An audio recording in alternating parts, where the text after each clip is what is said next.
Hi friends, మేము చేసే interesting videos మీ మొబైల్లో నోటిఫికేషన్గా రావాలి అంటే మా ఛానల్ని సబ్స్క్రైబ్ చేసుకోండి. అలాగే పక్కనున్న బెల్ ఐకాన్ని క్లిక్ చేయండి.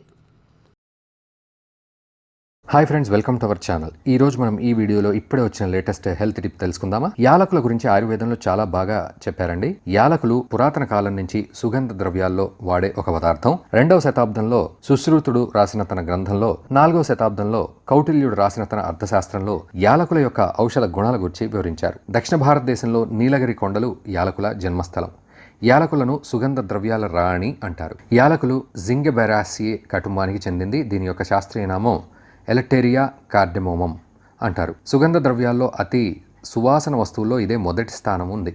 వీటి గురించి ఆయుర్వేద పురాతన గ్రంథాల్లో గొప్పగా వివరించడం జరిగింది. తలనొప్పి ఉన్నవారు యాలకులను పేస్ట్ లాగా చేసి వాటిని హెడ్ పై పెట్టి రెస్ట్ తీసుకుంటే చాలా మంచిది. యాలకులను నోటితో నమలడం వల్ల దుర్వాసన రాకుండా ఉంటుంది. క్రిములు కూడా నాశనం అవుతాయి. దంతాలు, చిగుళ్ళు ఆరోగ్యంగా ఉంటాయి. అలాగే నోటికి సంబంధించిన అన్ని రకాలైన ప్రాబ్లమ్స్ తగ్గుతాయి. యాలకులను మెత్తని పొడిగా చేసి టీత్ ని క్లీన్ చేస్తే అవి తెల్లగా మారుతాయి. గట్టిగా కూడా ఉంటాయి. అలాగే వీటి వల్ల పొట్ట లోపల ఆరోగ్యం ఉండేలాగా చేస్తుంది. స్టమక్ రిలేటెడ్ ప్రాబ్లమ్స్ అన్ని కూడా తగ్గుతాయి. యాలకుల కషాయం తాగితే వాంతులు రాకుండా ఉంటాయి. జీర్ణశక్తి పెరుగుతుంది. ప్రతిరోజు యాలకుల పొడిని తేనెతో కలిపి తీసుకుంటే కంటి చూపు పెరుగుతుంది. కంటి లోపాలున్న వారు ప్రతి రోజు నెలపాటు తీసుకుంటే చాలా మంచిది. అలాగే మీ గొంతు సమస్యలు ఏవైనా ఉంటే వెంటనే తగ్గుతాయి. వీటి వల్ల శరీరానికి అంతటికి చాలా మంచిది.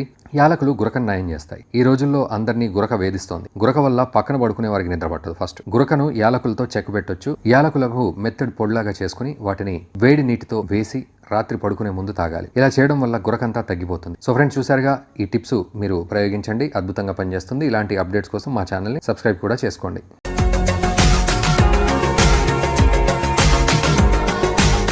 మరిన్ని అప్డేట్స్ కోసం మా ఛానల్ని సబ్స్క్రైబ్ చేయండి.